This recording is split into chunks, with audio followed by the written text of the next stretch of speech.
Okay guys, so a lot of people have been asking about the marinade process. So we use Kikkoman premium grade and we use a white spirit vinegar.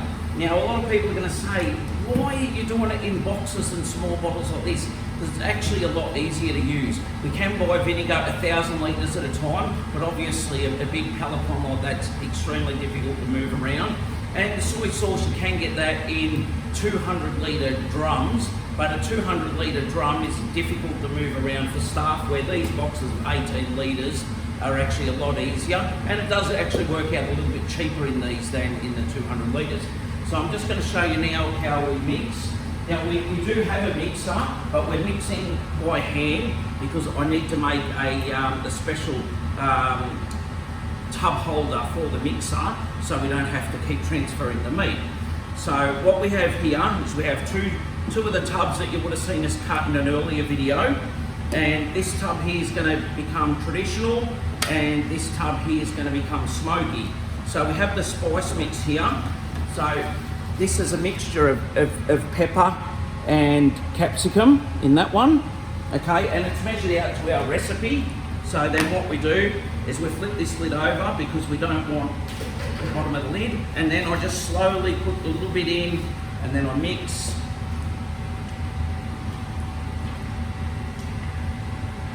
And a little bit more.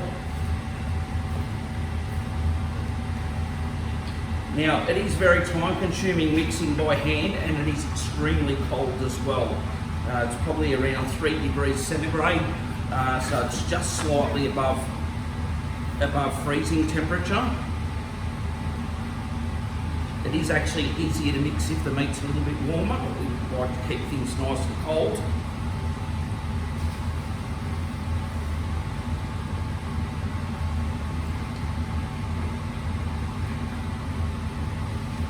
And then after they go in, now I can give it a bit more of a mix. Now you'll see a lot of the marinade mix has actually been absorbed into the meat. So you can come in a bit closer, Jim, and film this.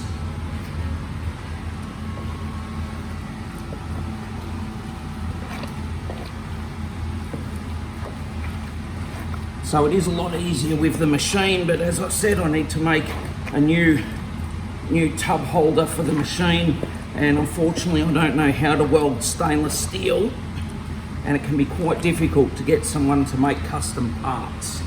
So we just give this a bit of a mix, and then what I'll do is after this mix I'll leave it for about 10 minutes. I'll come back, I'll give it another mix, and then we'll strain it and start to put it on the trays.